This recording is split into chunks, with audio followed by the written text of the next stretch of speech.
you have ever dreamt of studying abroad in the United States of America, don't even try it until you actually watch this video. Now, what do I mean by that? I'm here to share with you 2 years down the lane what I have been up to. Yes, I have formally marked 2 years in the United States of America. I have completed my master's degree and I am actually on my OPT now. And so what has it been?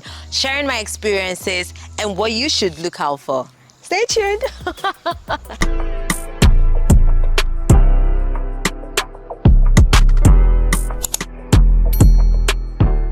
Hi guys, welcome to another episode on my YouTube channel. Okay, so now let's talk about number one. If you ever want to embark on this journey, this is the first thing I'm going to tell you. Don't do it for your mother, don't do it for your father, don't do it for your brother, don't do it for your sister, don't do it for your partner, don't do it for anybody but yourself. Okay, now make sure that you're taking this decision by yourself. Don't do it because you've seen somebody doing it. Don't do it because everybody is doing it. Don't do it because, have your personal reason. Do it because you feel like it's time to level up in life, and then this is it. You've had it. You want to level up in life. Okay, I had my personal reasons for doing it. Okay, so maybe it was not 100%, what it was supposed to be. I wish I could go into details, but then this is just as about what I can say, okay? And so just do it like that, all right? Make sure it's from you to you, okay? You're doing it for you as well. Why do I say this? You see, those nights will come. If you are here in this country and you want to tell me that you've never had that night of regret, of tears shedding, you are pushing for something and the thing is not coming and you cry, you've not cried, please, if nothing of that sort has happened to you, I need you here for you to be able to tell us how exactly you did it. Because once you are here, you are going to be facing those challenges. And that is when you have to fall back on the first reason why you came here. The reason why it happens like that is that I believe that this is not your country, okay? You know how back home, you know where to get what. Like, you have control because that is your country. You have control over it. No. The unpredictability. Hey, God, it's crazy. It's so unpredictable, okay? Then 1 minute you think you got everything and everything is on point, you're on it. And the next minute, you don't even know what your life is about, okay?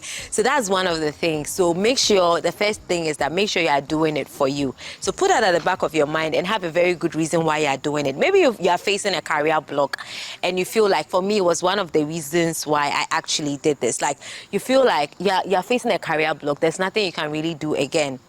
It's one of the things you should consider, okay? Now, maybe, you need to advance. You're at a level where you need to advance to be able to get a higher, paying job, secure a higher job. That's it, stuff like that. But make sure you are doing it for you.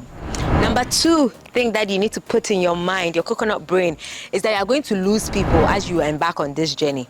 You're going to lose some family members. You're going to lose some friends. You're going to lose, some people. So just even put it in your mind even before you start.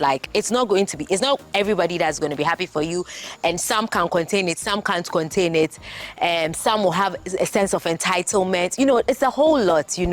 Do whatever you have to do, and just know that just like the way a snake sheds skin, seasonally, it's going to be a process that will shed a lot of people from your life, okay? So the people who understand the journey and who will stay by your side throughout, those are your golden people in your life. So it will also help you with that as well. So just put that here in your coconut brain. It's a mystery. You don't even know how it's going to come about, but it's going to happen, okay? So that's another thing.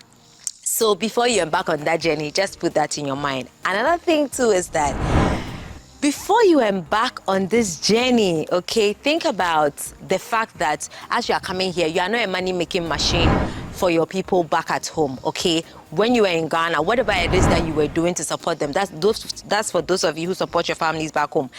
That's number three. Whatever you were doing to support them, continue like that, because, when you come here, especially if you're coming as a student, you only have 20 hours to work. You don't want to labor, and you also have needs here.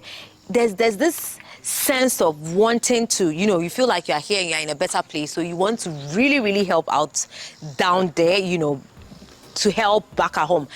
But that shouldn't be like your major priority. That shouldn't be your focus. Your focus should be, bagging that master's degree and bagging it well to be able to get a good job when you are done. So that once you get a good job when you're done, then you're in a good place to be able to look back home, So that is another thing you should put at the back of your mind. If possible, just even tell the people you support even before you embark on that journey. What I did was, at a point in time before I came, I tried to save as much as I can, and it was in my account. So I was just routinely doing everything that I used to do back at home without feeling it, okay? Because when you come here, you are not guaranteed to, get a job immediately you come on campus, okay? Immediately you come. And for those of you who have scholarships, I've heard of stories where scholarship payments delayed, stipends where you didn't get your stipend in the first, second month due to one or two reasons, so you need to prepare for all that. So that is actually number 3.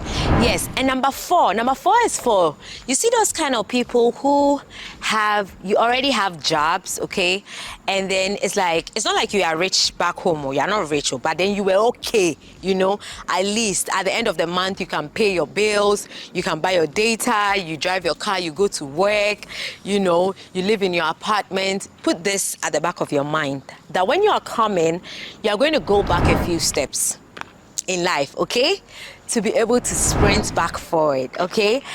Did I say sprint back forward? To be able to sprint forward. So that's about it. So you have to go back a few steps. What do I mean by that? I'll use myself as an example. When I came, before I left Ghana, I had my apartment, I had my car, I wake up in the morning, I go to work, days I don't go to work, I go to the gym, like my life was, like I was enjoying my life. Let me just put it that way. You know how you finish school, you got a job now, you are balling. Yes, when you come, you need to go back, a few steps in life. Now, I ended up sharing apartments. I was sharing apartments with other people, sharing kitchen, sharing bathroom, guys. I'm not saying it's bad, but that is the circumstance here, because you can't afford, okay, I couldn't afford it. If you can afford it, fine, that's up to you. But I couldn't afford it, guys. I couldn't afford it. Because my state was extremely expensive. So it's one of the things you should also consider. But, there are two ways. It's a two-way street. An expensive state means that you have a high minimum wage. That's also one thing to put at the back of your mind. So it's like a double-edged sword kind of thing, So that's about that. And so you're going to go back a few steps in life. So I had to go back, track it back a few times, and do all those things. But even with that, you need to be resilient, okay? And then relentlessly pursue that dream, because it's your dream. You're the only one who sees it when you sleep at night, okay? So just pursue it relentless. So that's number 4. Put it at the back of your mind that you're going to go back a few steps to be able to sprint back forward. And I share this with all my friends and all the people who reach out to me that they want to embark on this journey. It's okay, it's fine, and that's that's basically it. I don't even want to think about it. So that's about it for number 4. Now, number 5, there's a lot that you are going to miss, okay? Just put this at the back of your mind that you are going to miss a lot. You may think you don't care, you know what you want, you're going for it, but it will hurt you.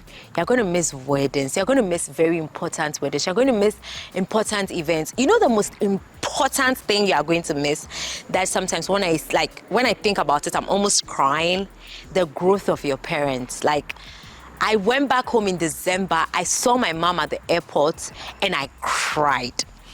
I didn't cry because something had happened to her. My mom was fine, but I could see my mom was growing and I was missing that growth. Like, I wish I could be by her side while she ages, And so you're going to miss that part as well. You're going to miss, the family times. You're going to miss the people you call on when you have difficult times. Because guess what? The time differences are very different. Like, the time difference is wild. So the time you actually need to talk to somebody, it will be not because it's on purpose though, but it's because they are also asleep, or they also have something, you know, going on. But if you were back home, you could all just like, oh, can we meet you on Friday, you know, or after work, let's meet, after work vibes, you know. And then the other thing about the people you're going to meet here is that everybody is busy making something of their life. So me, I don't even joke with the people that I call and they're able to sit on phone with me, okay?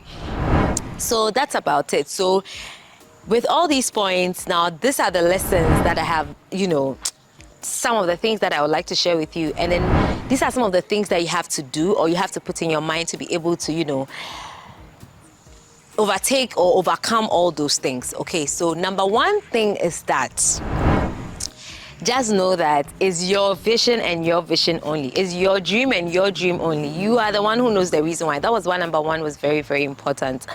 So you know that. You know the reason why you're doing that, okay? And so when those low times come, and then when those nights come and you need to talk to somebody and there's nobody by your side, just remember they said it's lonely at the top. Yeah, that was just by the way. But just remember that it's a phase, okay? It's just for a period. And then everything will be fine, okay? I've come to learn one thing about this process or this journey is that it takes time. Like I said, when you go back, it's going to take time for you to come back. And another tip I'll give you is that when you come, even though you had a community back at home that supported you, try and create a community here. I have a community of wonderful people that I met in school. And it will surprise you how people can come from different backgrounds, different countries to have a common vision. And because you guys have a common vision, like you understand yourselves, okay? Because you all know the reason why you embarked on your master's journey. It's always good to create a family. The next thing is don't isolate yourself from the communities. Let's say if you are in Ghana, the Ghanaian community. If you are in, if you are from Nigeria, the Nigerian community, you can find them in churches, you can find them, just wherever you are, because sometimes they are a great deal of help and a great deal of support, okay? So in as much as you are supporting, you are going to church or you are going for these functions and these meetings, also make sure that these are people that can also come to your aid if you have any issues or any problems. They shouldn't be people that, if something is wrong with you, like nobody can help you. I know people who had a lot of advantages or support, like my church, for instance, they support a lot of, international students, because some of them came as international students and they know what it feels like. So you're going to have that support. You're going to have that sort of like family, quote unquote, that you left back in Ghana, because these people are from where you're coming from and they totally understand everything that you'd be going through. So these are the pointers that I have for you. You can comment if you want part 2 that will have nitty-gritty, but for the meantime, I just want to say I miss you all. My lives took the best part of me and I was helping train these guys, but guess what? I'm back for you all. So if you know that you want to apply to, to come to school in 2025-2026 academic year, this is the time you need to be preparing adequately, okay? So I'll catch you in my next video. I'm Dr. Rish Lavenbro, and I am your girl, and I'll always be your girl, your #1 authentic study abroad plug. See ya. Mwah.